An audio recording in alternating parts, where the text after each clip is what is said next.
Good morning, students. How are you this morning? My name is Mrs. Sukulu Jane, and I'll be your biology tutor this morning. All right. Last week we talked about tissues and supporting system part one, and there we saw what the skeleton entails. I told you that skeleton they are basically bony framework that provides support. They provide rigidity and protect the soft tissues of the human body.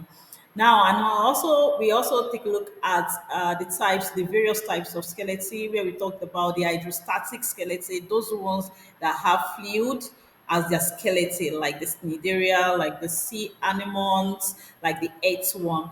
We also take a look at the exoskeleton, those organisms that have strong encasements on the outside of their body, like the insects, like the crabs, the crustaceans. Then we also talked about the endoskeleton, those organisms that have their skeleton inside. And I told you that the skeleton is made up of bones and cartilages, and most especially the vertebrates, animal organisms that have backbones, they possess the endoskeleton. All right, so today, this week, we are going to be talking about tissues and supporting system part two, the part two of what we are discussing, what we discussed last week.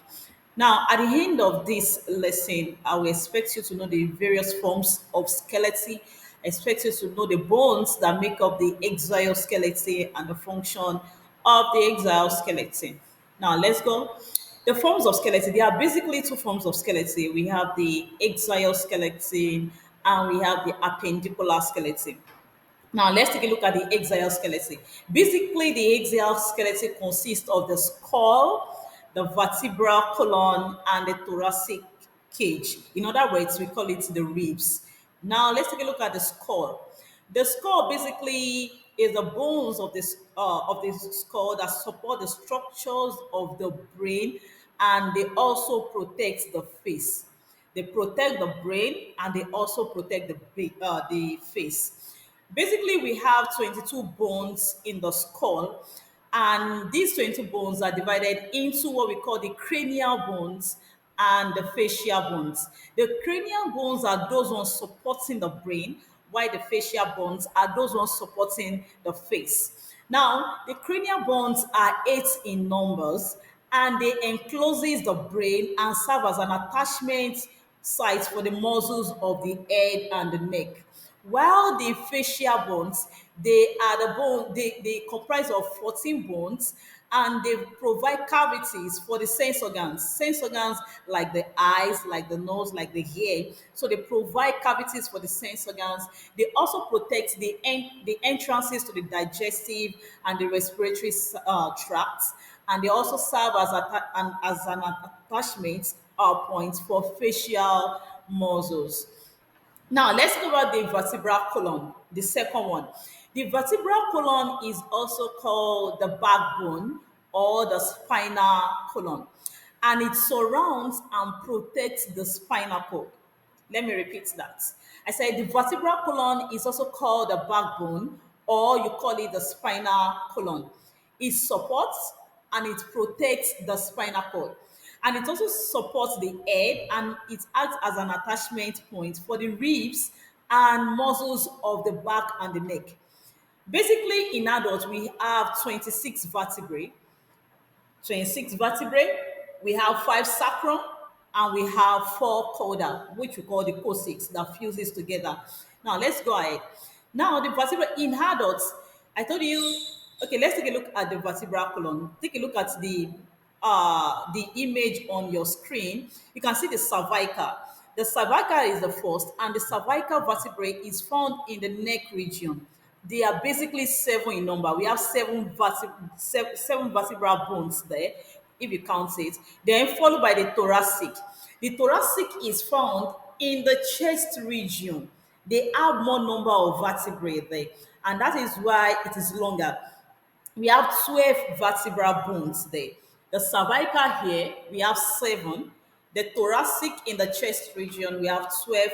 Then we have the lumbar. And when you take a look at the thoracic, they act as an attachment site for the ribs, for the thoracic cavities there. Then we have the lumbar, the number three on your screen. The lumbar is found at the upper part of the abdomen, and this lumbar it carries the considerable weight of the human body, and they are just five in numbers. Then followed by the sacra. The sacra is found below the abdomen after the lumbar. And this sacra, they fuse together. They are five in numbers, but the five bones fuse together to form what we call the sacrum. Then the last one we have the cauda. The cauda is found at the tail region, the end of the human body. Now, this cauda, they are just four in numbers, but these four bones they fuse together to form what we call the coccyx. That's it, at the tail end. We have four coccyx. So altogether, we have seven cervical, we have 12 thoracic, we have five lumbar, we have five sacrum, and we have four cauda. So altogether, there are 33 vertebrae in the human body. Now, let's take a look at the last one, which is the thoracic cage. In other words, you can also call it the rib cage. And I told you in the last slide that it is the skeleton of the chest. It's found in this chest region. And it consists of the ribs. I told you that it serves as an attachment for the ribs. The ribs are attached to the thoracic cage. Now, they consist of the ribs, the sternum. The sternum is also called the breastbone, and it is that bone that is supporting and protecting the breast. So we have the ribs, we have the sternum, we have the thoracic vertebrae that I've explained in the other slide, and I told you that those ones are 12 in numbers. And we also have the costal cartilages. Now, the thoracic cage encloses and protects the organs of the thoracic cavity, including the hearts and the lungs, and it also provides support for the shoulder girdles. When we get to appendicular skeleton, you will understand better what the shoulder girdles are. There, we'll be talking about the scapula, the shoulder blade. We talk about the clavicle and the coracoid. Now, this thoracic cavity provide support for that shoulder girdles and the upper limbs, and they also serve as an attachment point for the diaphragm. Diaphragm is this U-shaped part. That's where the rib stops. The diaphragm, the muscles of the back, the chest, the neck, and the shoulders.